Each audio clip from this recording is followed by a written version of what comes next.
Hiya, welcome. If you've not joined me before, my name's Christie and I'm currently 13 weeks pregnant with my second child.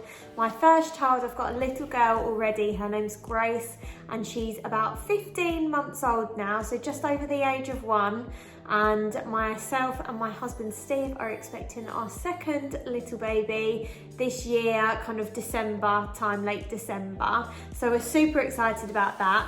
What I'm doing is just documenting my pregnancy journey and putting it out there for the world and giving a weekly update on my pregnancy. So if you're pregnant yourself, congratulations. Do feel free to follow along on my journey by subscribing, or even if you're not pregnant and you just enjoy this type of content, I'd love to have you. And let me jump into my week 13 pregnancy update.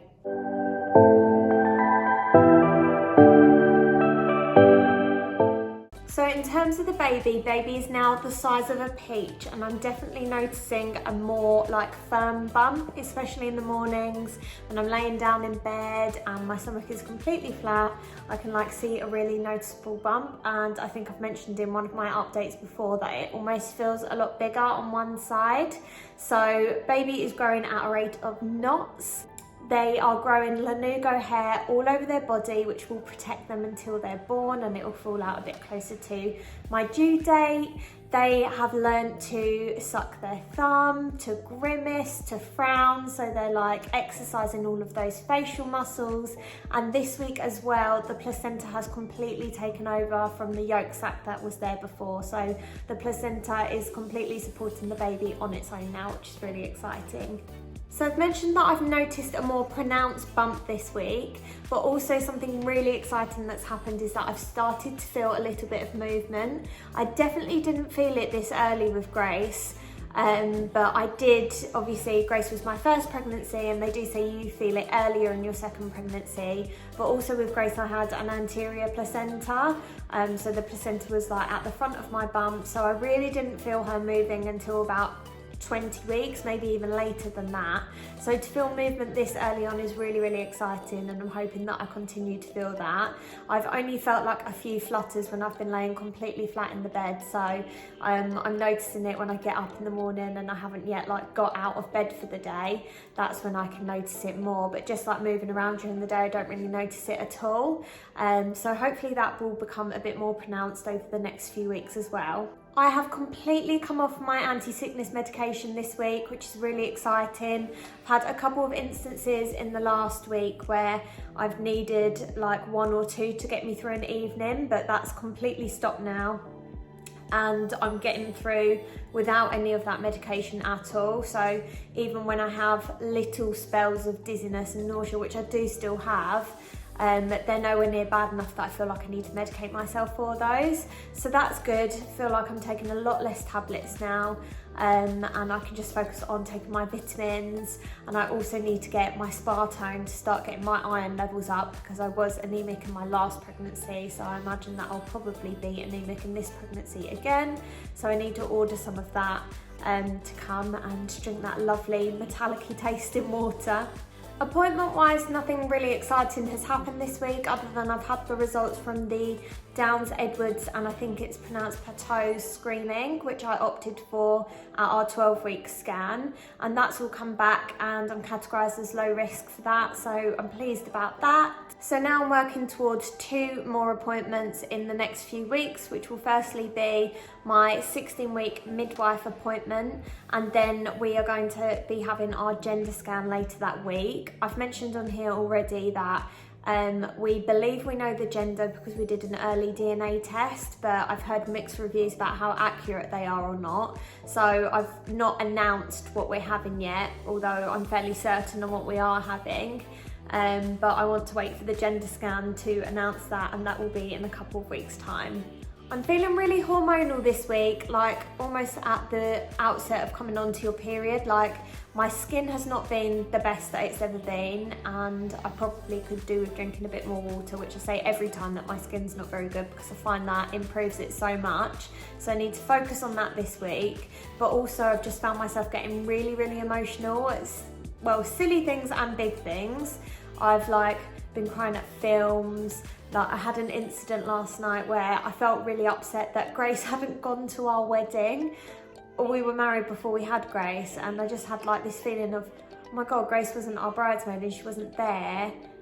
I don't know, and like the hormones came over me and just felt really upset about it, and Steve was like, why are you crying? And I had to explain this reason, which is completely irrational and silly, but I was just like, I can't believe she wasn't there and she wasn't our bridesmaid, and what if she never gets to be a bridesmaid? And so big things and silly things. Some of the bigger things, I guess they're not really important in the context of like my life, but I've just had a couple of comments on my social media in the last week or so which have really like got to me and upset me, and I don't consider myself to have an enormous following. I've got a few thousand followers on Instagram and I've got about 50,000 followers on TikTok, and I find it more on TikTok, but this week I've had one of my reels about pregnancy has really blown up and had over 1 million views, and it's the same as on TikTok really, that once something blows up, it's almost like people, they don't have any like affinity to you or reason to be nice to you, and you just get these really horrible like trolling comments. Like one of them said, if I found out I was pregnant and my daughter was your age, I'd be rolling around in my bed depressed.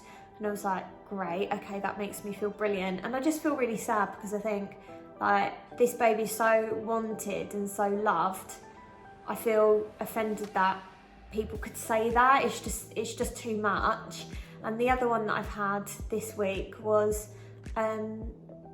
like basically saying, oh well, you can just have an abortion, you know.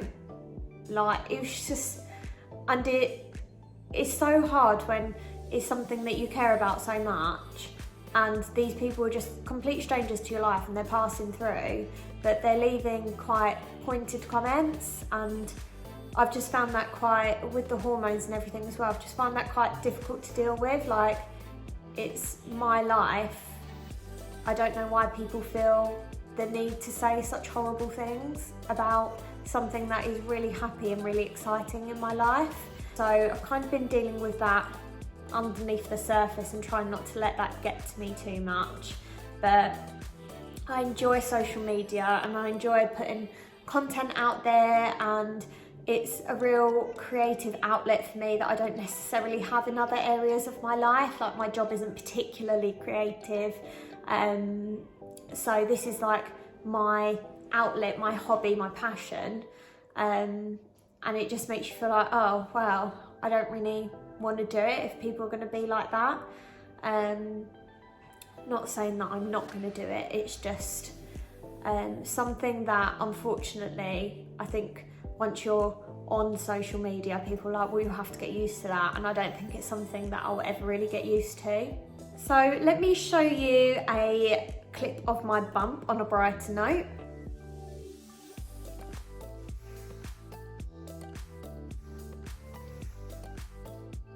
Definitely feeling a lot more pregnant now, and a lot more like there's a pronounced bump there. I really like this stage of pregnancy once I'm over the initial sickness, and a lot of people say that the second trimester is the better trimester of the three. So I'm enjoying or looking forward to enjoying it a little bit more going forwards. Also got a wedding coming up in the next couple of weeks. Like everything's starting to open up again now. They've just done the announcement that well, they need to confirm it, but potentially from the 19th of July, there'll be no social distancing, no masks, no limits on numbers indoors or outdoors. So we will potentially be going to a wedding in a couple of weeks, which just seems crazy. The last time I went to a wedding, I was actually pregnant with Grace. So to be going to another wedding pregnant is really exciting, and I need to dig out something that I can wear that's going to be appropriate and isn't going to feel too constrictive on the bump area. So I'll be back next week to give you the week 14 update and let you know that everything that's going on in my life and pregnancy symptoms, what's going on with baby, etc. If you enjoyed this video, please do like and comment below, and if you want to follow my pregnancy journey, then also please consider subscribing, and I will see you in my next update. Bye.